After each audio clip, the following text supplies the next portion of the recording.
I said, okay, we're even. You want to? Nope, I don't want to join us. Third week, fourth week, the fifth week, same scenario, same conversation. I said, hey. He said, hey, Mr. B. I said, how you doing today? I said, why are you out here? What's the teacher's fault? I said, no, man. I said, I said, he got his degree. He got his education. That's what you're trying to get.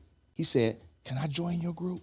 That young brother wound up going to Benedictine High School, starring, won the state championship, went on to college. I mean, it was just that one interaction. Yes, sir. 3 minutes a day for about 5 weeks. But he saw my consistency. Another young brother, I invited him to church because he was sitting there and sucking up everything. He was a little soft little brother, you know. He didn't have a father, around a lot of women, but he gravitated towards me. He wound up coming to my church. He got saved. He brought his mother who got saved. He brought 3 of his sisters who got saved. To this day, he works at Amazon, is married, bought a house, and has 2 beautiful kids. And his mother, before she passed, says, thank you, Mr. B. You saved my son's life. So it sounds like I'm one person.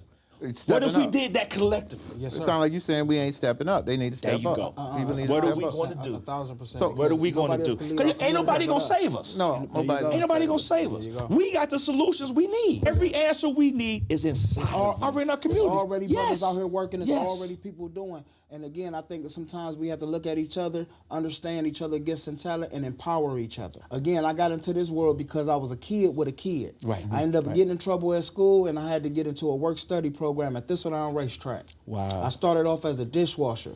Now, because I had a kid in my own apartment at 16, the chef happened to notice that I was picking up every extra hour. I was there working. I didn't care about washing dishes. I was just trying to make whatever little money I was making. Right. And one day he pulled me to the side and he said, come here. I thought I was in trouble at the time. Now, when I tell y'all, this is one of the meanest old men I ever met in his life. Listen, he was the type of old man, he would take us out drinking after work, pay for all the drinks, and then look me in the face and tell me, you got to be at work at 4 o'clock in the morning. We got Mother's Day. And I used to be like, oh, man, why would you make me do that? You knew I was out here. I'm like, hey, man. And I went and I slept in the parking lot. He knocked on the window the next morning. Was like, hi, I see you ain't go home. Now, I didn't understand at the time, but what he was doing was teaching me you can't stay out all night and drink and get up for work. You teach work ethic. It took me years to mature to understand that mean old man loved me more than any other man I ever met in my life. That was tough love. Now going through that, as he walked me behind the dish tank that day, he walked me into the room. We had a thing called the Players Club. That's when all the rich people in Thistledown was going to be bad making their money. He walked into the room and all these rich white men stood up and clapped for him. Coming from 131st and Miles, that was the most respect I ever seen a black man get. Wow. And I thought, you got all that respect through cooking food? And he was like, no, I feed my family and they respect that. Wow. It was in that I then learned the power of each other. No, what a positive influence can do for us in our communities. Right. Hey, man, no, they really did. The greatest trick the devil ever performed was turning our women against us. Once they started with that, I don't need a man, and and we were losing as a people, I stop every woman I hear saying, I say, oh my God, you hurt my spirit, and I'm a good one. Just to let them know what hearing that does. Right. Hey, man, what bashing your baby daddy does. Hey, man, because if you're bashing his father, what you think the son thinks? Exactly. Because I'm half him. Right. That's correct. When we don't have these conversations to get them to understand, to get them to see, to get them the importance of being able to see that we made each other. My symbol on my jacket is an Ankh.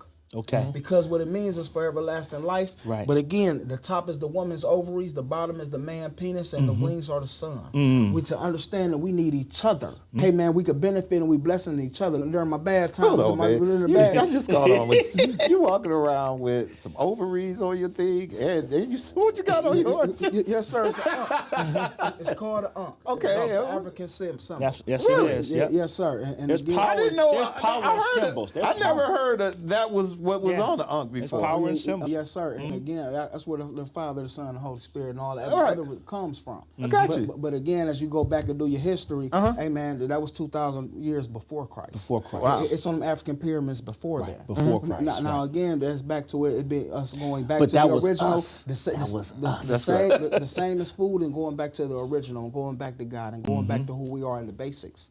Once we have an understanding of that and who we are as a people, we can love each other better. The problems of our community suffer from a lack of self-love. When we don't love each other, we don't support each other, we're not there for each other, we don't believe in each other, it's hard to get things done. And that's kind of crazy because he got thousands of people. I say, see, that's the problem. We all think we have to do it individually when there are already brothers out here doing the great work. Correct. Go help him. Go, right. As they saying with the SNAP benefits, you now got to have a work. Go work for a small business. Right. Go work for a nonprofit. That's doing I tell something them you all the believe time. in. You got almost me. It come work for me. Listen, go ahead on and get them hours in Yes. that way and invest in helping into our own communities. We can solve our own problem. Listen, man. After my hard times in my life, I tell people all the time, listen, I started getting blessings once I became a better husband. That's right. Once I became a better father. Once I became a better person for the community. You know what happened? God started blessing me. Yes. Okay. And that makes wasn't sense. luck. No, and no, it sir. wasn't irony either. No, sir. Because at the end You of the day, created your own blessings. because it all comes from within. When we take the time and we put these things to be important to us and our people, amen, yeah, but we'll laugh together and all laugh at Russell Wilson. That's But correct. that's a great black man. That's a great The black problem man. is y'all okay in future. Right. And Right. And again, back to the music, the media, the TV. media, yeah. Oh, okay, so y'all are push the death music and the negative and the depression music, but we'll laugh at the good brothers doing the good things. good We'll things. overlook the good man in the community that's sacrificing. My favorite saying in the world is the man closest to the grill is king. Right. You know why? Because he was able to feed the community. He was able to do the hard work for the community. Sure He was. Okay. So we'll start with you, Terry. So my question to you, Terry, I know we talked a whole lot about all of the things that needs to be, that we can do as black men and what should happen with black men. And we're going to continue this conversation. We're going to come back and may have more solutions and bring on other people to continue this conversation. But Terry, I want you to tell us from your perspective with Fresh Start, what are you going to continue to do or what you think you want to start doing to help us further this agenda to help African-American men?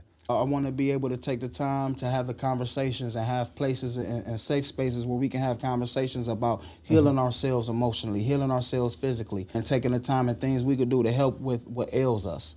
Let's solve the problem so we feel better so we can be there for our families and our communities. I would love to be able to grow and expand Fresh Life to where I could touch as many communities as I can, to be able to provide a service where our seniors and our elders are able to get access to health food that'll be able to help them stay here longer. During the time, I still work with the Heights Consortium, the Cleveland CTE, to be able to teach kids about entrepreneurship, being able to cook healthy, being able to provide for your families and the importance of that. I do my work with the Shaker Heights Library as well, to where I hold classes to be able to teach young people about being able to cook healthy and being able to be an entrepreneur and try to solve some of the financial literacy gaps that we have, to be able to educate them, because again, I feel as if as a black man, it's my job and my duty to be able to give them the tools that I need or problems they're going to face. So if I take the time to educate them financially, help them get a plan coming out of high school so they don't have to turn into the streets or turn into drugs or turn into not being able to deal with the emotional intelligence it takes to be a man and lead your household and your home. Excellent. Being able to, I will hope to expand my programs with Red All Farms. They're a great black community organization that grows their own food and being able to feed the community and take the time to be able to grow and expand that.